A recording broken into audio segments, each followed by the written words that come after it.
तारों तले जिंदगी।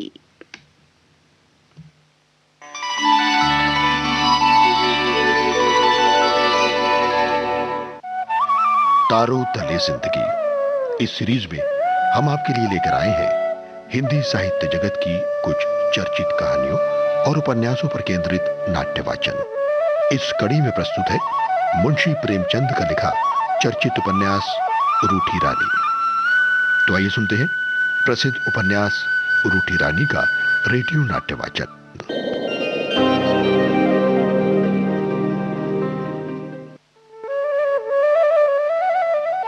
ईश्वरदास राव जी का रानी से मेल कराने का हौसला दे रहा था। ईश्वरदास उमादे को मनाने के लिए आते हैं, पर रानी नहीं बहकती। अब सुनते हैं रूठी रानी के रेडियो नाट्य वाचन की 10वीं कड़ी।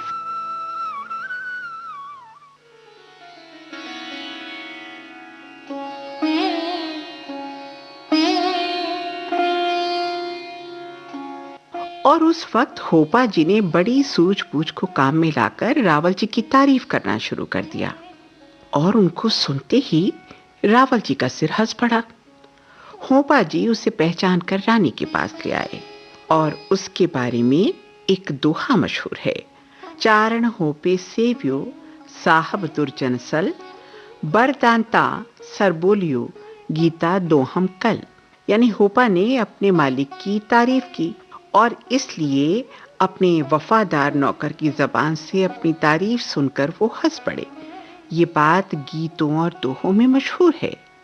सुबाई जी, तुम भी तो उसी घराने से हो। वो मरकर भी बोला और तुम जीती भी नहीं बोलती। क्या तुम्हारी रगों में बुजुर्गों का खून नहीं दौड़ता?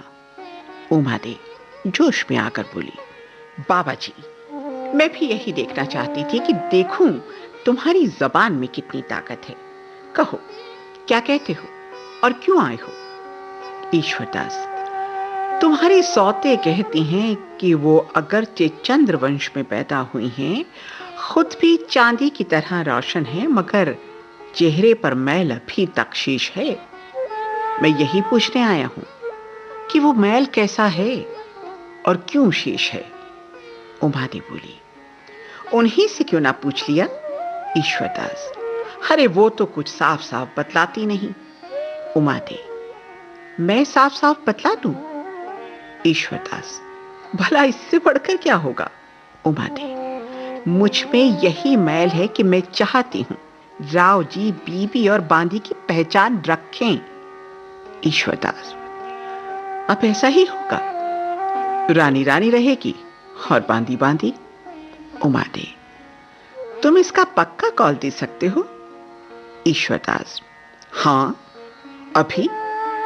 उमादे, अच्छा, हाथ बढ़ाओ।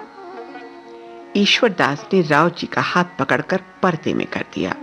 उमा ने उसे देखकर कहा, अरे ये तो बड़ा सख्त हाथ है जिसने मेरे कंगन बांधा। ईश्वरदास, तो दूसरा हाथ कहां से आवे? ये सुनकर मादे अंदर चली गई। राव जी भी टूटा हुआ दिल लेकर उठ गए, मगर ईश्वरदास वहीं पत्थर की तरह जमा रहा। सारी रात बीत गई, दिन निकल आया। सूरज की गर्म किरणें उसके माथे पर लहराने लगी, पसीने की बूंदें उसके माथे से ठुलकने लगी, मगर उसका आसन तो वहीं जमा रहा। उमादे ने एक थाल में खाना परसकर उसके लिए भेजा, मगर उसने उसकी तरफ आंख उठाकर भी नहीं देखा, बल्कि अंदर यही कहला भेजा, बाई जी ने मेरा जरा भी लिहाज न किया। अरे मुझे उन पर बड़ा भरोसा था कि वो मेरी बात हरगिज नहीं टालेंगी, इसीलिए राव जी को अपने साथ लाया था। अब मुझे बस यही मरना है। क्या बाई जी ने कभी चांदी करने की घटना नहीं सुनी? जब चारण किसी झगड़े में हाथ डालते हैं और दूसरे उनकी बात नहीं मानते, तो वो अपनी आबरू बचाने के लिए आत्महत्या कर लिया करते हैं। ये सुनते ही उमादे घबराई हुई उसके पास आई और बोली, क्या आप मुझे चांदी करेंगी? ईश्वरदास, जरूर करूंगा, नहीं तो राव जी को कौन सा मुंह दिखाऊंगा। उमादे, तो आपने मुझे वचन क्यों नहीं दिया? ईश्वरदास, राजा रानी के झगड़े हैं, मैं कैसे जिम्मेदारी लेता। बीच में पड़ने वाले का काम सिर्फ मेल करा देना होता है। सुबह राव जी को आपके पास ले आया था ना। उमा दे, अरे उन्हें लाने का क्या फायदा हुआ ईश्वरदास। और तो कोई फायदा ना हुआ, हाँ मेरी जान के लाले जरूर पड़ गए। उमा दे, खैर ये बातें फिर होंगी, बस इस वक्त तो आप खाना खा लीजिए। ईश्वरदास, खाना तो अब दूसरे जन्म में ही खाऊंगा। उमा दी चली गई। थोड़ी देर बाद फारीली आई और घबराहट के स्वर में बोली, आप क्या गजब कर रहे हैं चारण जी, बाई जी ने भी कुछ नहीं खाया। ईश्वरदास, अरे वो शौक से भोजन करे, उन्हें किसने रोका है। फारीली, भला ऐसा मुमकिन है कि कोई भूखा पड़ा रहे और वो खुद से खाना खा ले। ईश्वरदास, अगर बाई जी को मेरी इतनी इज्जत है तो बात क्यों नहीं मानती मेरी। फारीली, क्या कहते हैं आप, क्या चाहते हैं बताइए। ईश्वरदास, मैं यही कहता हूं कि बाई जी राव जी से ये खिंचावट अब खत्म करें, दूर करें। इतने में उमा भी निकल आई।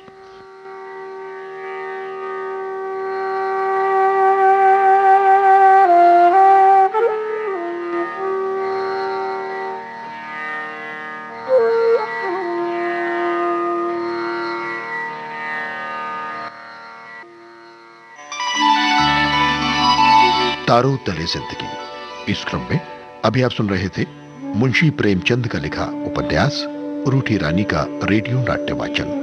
स्वर ऋतु राजपूत का था और प्रस्तुत करता थी काजल सूरी।